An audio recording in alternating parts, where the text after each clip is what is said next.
Kia ora, Helen Brahms here, coming to you on this super fantastic sparkling Memorial Day. Hope you've all had a super fantastic sparkling start to your day. So this is my part one where I normally issue you daily challenges. Well, today there are no challenges. Today is about honoring and remembering those who paid the ultimate sacrifice for the freedoms we have today. I know it's a little corny right now with all the quarantines and the lockdowns and everything that are in place, but it is still a day to honor those who have gone before us and made the ultimate sacrifice. So to those who have passed, thank you. I was trying to think of some of my, it's fun to come together as family and with barbecues and all of that sort of stuff and celebrate the beginning of summer as most people do on Memorial Weekend. But just take a time out from your celebrations just to remember those that have gone before you, that fought for this country, fought for the freedoms that we have today. It is such an honor to pay tribute to them and to remember them. I was thinking back over past Memorial Days, because in New Zealand we have Anzac Day, and you know how emotional I got with that. I've already been emotional this morning, so I'm trying to hold it in check right now. There are two songs that I listen to on Memorial Day, because they are fantastic songs, but I'm going to tell you about them shortly because I'm going to get very emotional with those, probably. I've already listened to them, had a good cry, as I did my moment of silence for those who paid that ultimate price. But there was a Memorial Weekend that sticks out in my mind so clearly, and it was Memorial Weekend of 2001. It was, I was a front desk supervisor at the residence in Fairfax, Merrifield, just on the outskirts of DC, and we had a group come in, and they were the most amazing people I had the privilege and the honor of meeting and serving while they stayed at the hotel. It was a motorcycle gang of sorts. These guys were all veterans, Vietnam vets, and they had ridden on their motorcycles in all beautiful Harleys. Oh, I would go for a walk through the garage each night before I left and just look at these Harleys. They were beautiful bikes. But these guys were the sweetest, most gentlest men, although if I probably told them that, they were probably like they looked rough and tough. They had the leather vests on, they had the tattoos, they had the long hair, they just had that rough, tough, macho look. But underneath, they were the sweetest guys you ever want to meet. I wouldn't want to cross them though, because you could tell that they had been through some tough times. They were all Vietnam vets, and they had come to ride in Rolling Thunder. And Rolling Thunder is a huge protest every Memorial Weekend in DC. They have something like 750,000 riders come in for that. They all gather in one of the parking lots of the Pentagon, and then they make this trek across the Arlington Memorial Bridge, round behind the Lincoln Memorial, and I can't remember, oh God, I've got my streets all mixed up, down and around the mall, and they meet back up at the Lincoln Memorial. And it's a day of protest for all of the POWs that have been left behind, that they believe are still out there and still alive. But it's also, too, a way for them to honor the memories of those that were left behind, whether they be alive when they were left behind or whether they had perished. But these guys were amazing guys, and I always remember when one of them came in. Crazy Bob was his name. He was a hoot. He was a hoot. But that year they'd come in. They kind of had a bit of a mishap on the way. A couple of their members had fallen off their bikes. A husband and wife had fallen off their bikes and ended up with broken necks, and were in hospital and stuff in West Virginia. But they continued the ride without and I think somebody had stayed behind with them to make sure they were taken care of. But the rest of their group had come on, and we got them checked in. Now, I was in a residence inn. If you haven't been in a residence inn before, it's an all-suite hotel. They come with kitchens, living room area, and you got the studio, which is the basic, which has a kitchen, living room, and bedroom all in one room, and then the bathroom's a separate room. That's our basic room. One bedroom has a wall between the living area and the bedroom, and then you have the two bedroom has a second bedroom off the living area, each with their own bathrooms. So we got them all checked in and all that, and one of the guys calls down to the front desk, and he goes, "I think I'm in the wrong room." And I go, "Why is that?" And he goes, and I look up and I go, "No, you're in the right room." He goes, "But this isn't what I ordered. I just ordered the standard room." And I said to him, "That is our standard room." "Oh, really? Wow. Okay, bye." And he hangs up.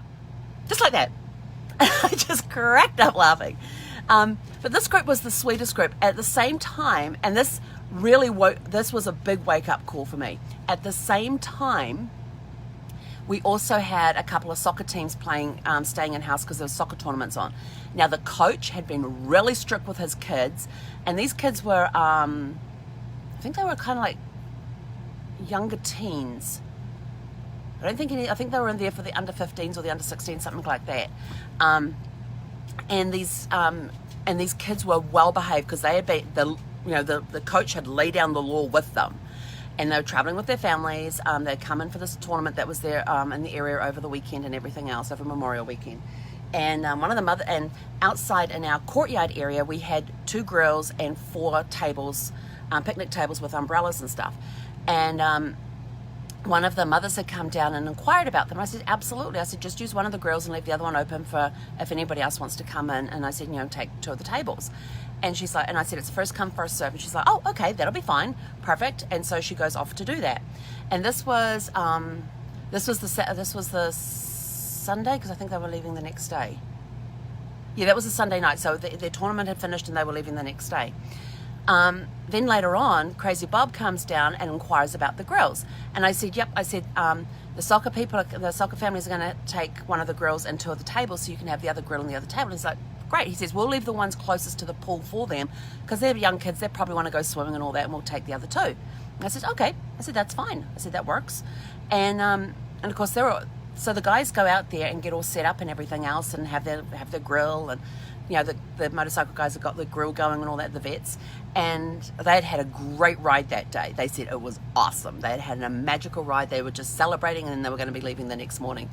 And they come back in a little later and they says, and then later on, the mother who had inquired about the grills comes back and goes, is there any restaurants close by that could take a large group? And I looked at her and I said, I thought you were going to do the grill. Oh no, we've changed our mind. I could see in her face why she had changed her mind. I so wanted to jump across that counter and slap her stupid. She had taken a look at these biker guys sitting out there, these Vietnam vets, sitting out there with their leather vests on and their jeans and their motorcycle boots and having a barbecue. They weren't drinking. They didn't have any alcohol out there. They just had sodas out there with them. They were just having a good time. They weren't being loud. They weren't being obnoxious. They were just being friends having a great time at a barbecue. And I wanted to slap her stupid because her kids could have learned so much from interacting with these guys, with what they had been through and everything else. And she just judged them by the looks. She didn't even look to see that their patches stated that they were Vietnam vets. The patches they were wearing on their vests were from the units they had served in.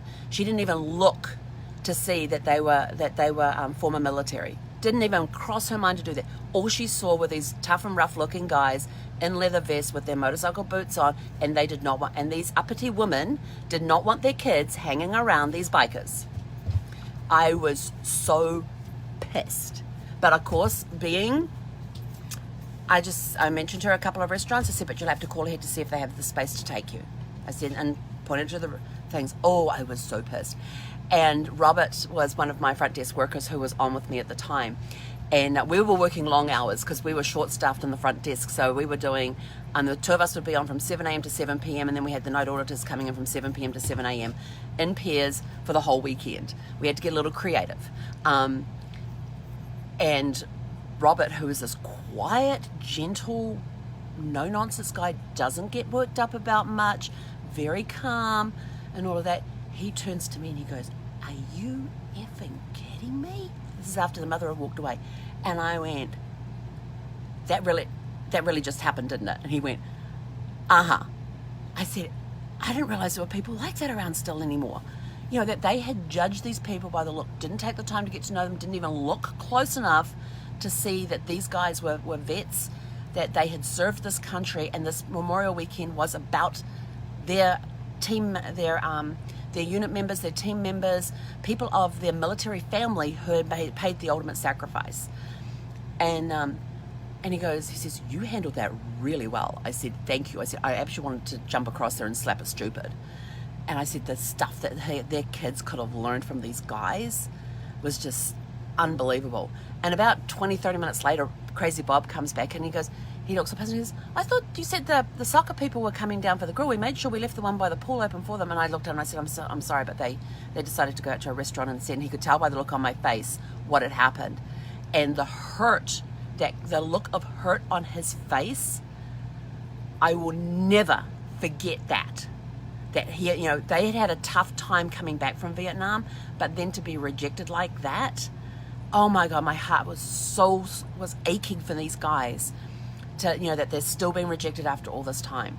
And I said, so take up all the tables you want. I said, you can leave the others open in case somebody else wants to come down and have a barbecue. I said, just go have fun. I said, don't worry about them. I said, they have to deal with what they have to deal with. And so he went up and he looked at Robert and I says, have you guys eaten yet? I went, no. And he says,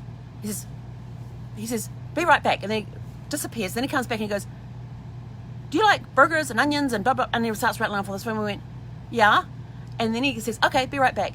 He comes back with 2 paper plates that were, I don't even know how these paper plates, and they were paper plates, were holding up the amount of food that was on top of these plates. There was so much food on there. There was baked beans, there was coleslaw, there was burger buns with all the fixing, with the meat patty on there, and the tomatoes and the onions, and this is back when I could eat onions, and the lettuce and the cheese, and there were potato chips on there. The paper plates were buckling under the weight. I don't know how they held themselves up. And he said, oh, if you want ketchup and mustard and stuff like that and mayonnaise, you're gonna have to come out there. And we went, okay. So I said to Robert, says, you go out there and fix up your plate.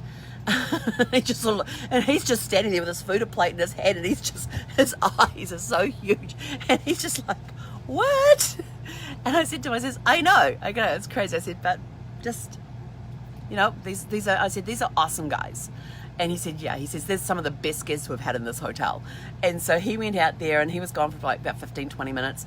And he came back, and then I took my plate out there and thanked them very much for the food. And they said, oh, we bought way too much food. He said, we were going to share some with the soccer people. And I said, well, that's their loss then.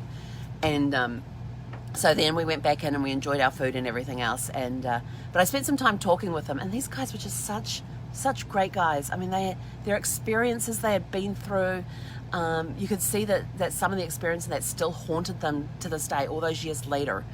But I spent a great time talking with them. And then when it was time for us to leave, like the night auditors had come in, and I told them that we would be heading out around 7 o'clock. We'll be switching over, and the night auditors be taking over. And they're like, oh, we've got to make some plates for them too. And I went, oh, they would greatly appreciate that.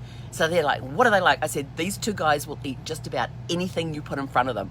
So they made them these 2 heaping plates each, because I said, they've got to work all night. They're going to have breakfast and lunch and dinner. And so the woman just got together and they threw together these 2 heaping plates each for Carlos and Jose. And and I said, all right, we wrapped them up, put them in the fridge for them. And so when Carlos and Jose came in, I said, come with me. He goes, what? And the guys were actually still outside. And so I said, you know the vets that we've got in right now? They're like, yeah, they're great. I said, I know, they're awesome people. I said, well, they've gone one step further. I said, what's that? I opened up the refrigerator and I said, those 4 plates are there for you 2 guys for the night. Their eyes just about popped out of their head. There was so much food on those 4 plates. And I said, they're out there right now if you want to go say thank you before we take off. So the guys went out there, spent some time with them, probably about 20, 30 minutes with them, just talking with them, having a few, and you'd hear all the laughter coming in and everything else, just having a great time with them and thank them for the food and everything else. And then when I went out to say bye, they're like, Helen, he says, you got to take some of this food home to your husband. And I went, okay, just thinking I'll take a couple of burgers. They come back with this box. They grabbed this box, they come back, they said, we bought way too much food. They said, we can't take it with us tomorrow. So he said, so here, you got to take it with you. They put into this box, there was a full pack of frozen hamburgers, there were packs of hot dogs, there was fresh fruits and vegetables in there. There was so much food in this box, it was buckling, and one of the guys carried it out to the car for me and put it in there. They sent Robert home with the same amount of food. And he's just a single guy. And Robert and I just are like, I don't believe this. And I said, they are the sweetest guys. I said, they are the best guests we have ever had, and not just because of their generosity. I said, just because of their attitude. I said, they have such a great attitude and everything else. They just love life. They live life. They honor their fallen comrades by going out and living their life. And that's what we have to remember this Memorial Day. You know, these guys all fought for our freedoms, and they're those that paid the ultimate sacrifice, and they made that so we could have the freedoms that we have today. They gave us the freedom to to choose what we want to do, the freedom of options, to be able to go out there and live the lives we want to live. Are you living the life you want to live? Maybe today's a good day to take stock of that and have a look at it. Are you doing the dream job that you always wanted? Are you following your passion? These guys died to give you that freedom to be able to do that. So honor them today, remember them, and thank them for the sacrifices that they made. Until later on today, he konera.